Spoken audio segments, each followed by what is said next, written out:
അസ്സലാമു അലൈക്കും കൂട്ടുകാരെ. ഇന്ന് 5ാം ക്ലാസ്സിലെ തജ്വീദ് ഖുർആനിൻ്റെ തദ്രീബായിട്ടാണ് വന്നിരിക്കുന്നത്. നുജീബ്. 1. ഖുർആൻ ഓതുന്നതിൻ്റെ നേട്ടത്തെക്കുറിച്ച് നബി സല്ലല്ലാഹു അലൈഹി വസല്ലമ എന്തു പറഞ്ഞു? ഇഹ്ലോഹത്ത് വെച്ച് നീ ഖുർആൻ സാവധാനം ഓതുന്നത് പോലെ ഓതു. നിന്റെ സ്വർഗീയ ഭവനം നീ അവസാനം ഓതുന്ന ആയത്ത് തീരുന്നിടത്താണ്. 2. ഈ പാഠത്തിൽ കൊടുത്ത ഹദീസിൽ നിന്ന് എന്താണ് മനസ്സിലാവുന്നത്? ഈ പാഠത്തിൽ കൊടുത്ത ഹദീസിൽ നിന്ന് എന്താണ് മനസ്സിലാവുന്നത്? ഖുർആൻ ഓതുന്നയാൾക്ക് അവൻ ഓതുന്ന ആയത്തിനനുസരിച്ച് അത്രയും പദവികൾ സ്വർഗത്തിൽ ഉയർത്തപ്പെടുന്നതാണ്. 3. വിശുദ്ധ ഖുർആൻ നമ്മിലേക്ക് എത്തിയത് എങ്ങനെ?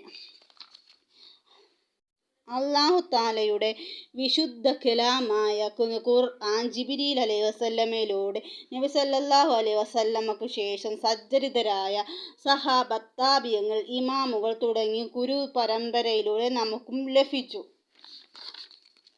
4. ഖുർആൻ എല്ലാ നിലയ്ക്കും വ്യത്യസ്തമാവാൻ കാരണമെന്ത്?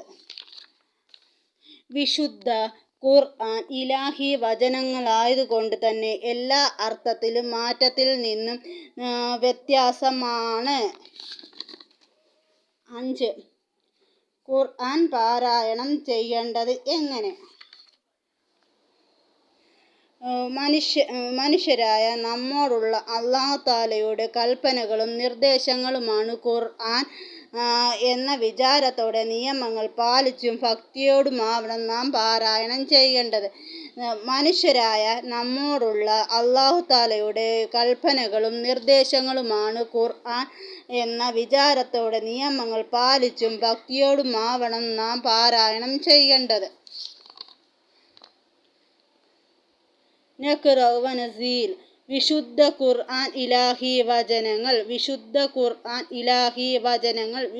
ഖുർആൻ അന്ത്യനാൾ വരെ നിലനിൽക്കുന്നത്. വിശുദ്ധ ഖുർആൻ മറ്റെന്തിൽ നിന്നും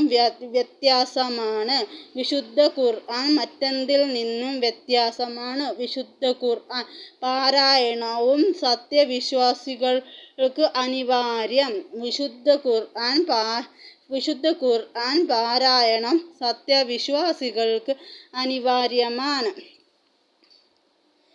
വിശുദ്ധ ഖുർആൻ പാരായണവും മഹത്വത്തെക്കുറിച്ച് ഒരു ഖണ്ഡിക എഴുതുക. അത് ഖുർആൻ ഇലാഹി വചനങ്ങളാണ്, വിശുദ്ധ കലാമാണ്, അല്ലാഹു തആലയുടെ വിശുദ്ധ കലാമായ ജിബ്രീൽ അങ്ങനെയൊക്കെ വെച്ച് ജിബ്രീൽ അലൈഹിവസല്ലമയിലൂടെ നബി സല്ലല്ലാഹു അലൈഹി വസല്ലമയ്ക്ക് ശേഷം സജ്ജരിതരായ സഹാബത്ത്, ഇമാമുകൾ ഗുരു പരമ്പരയിലൂടെ നമുക്ക് ലഭിച്ചു. അത് അന്ത്യനാൾ വരെ നിലനിൽക്കും എന്നൊക്കെ നമുക്കൊരു കുറിപ്പ് ഖണ്ഡിക എഴുതാം. പിന്നെ സൂറത്ത് യൂനുസിൽ 29 ആയത്ത് ഓതി പഠിക്കുക. സൂറത്ത് യാസീൻ്റെ 5 ആയത്ത് കാണാതെ പഠിക്കുക. സൂറത്ത് യൂനുസിൽ 29 ആയത്ത് കണ്ടോതി പഠിക്കുക. സൂറത്ത് യാസീൻ ആദ്യത്തെ 5 ആയത്തുകൾ കാണാതെ പഠിക്കണം.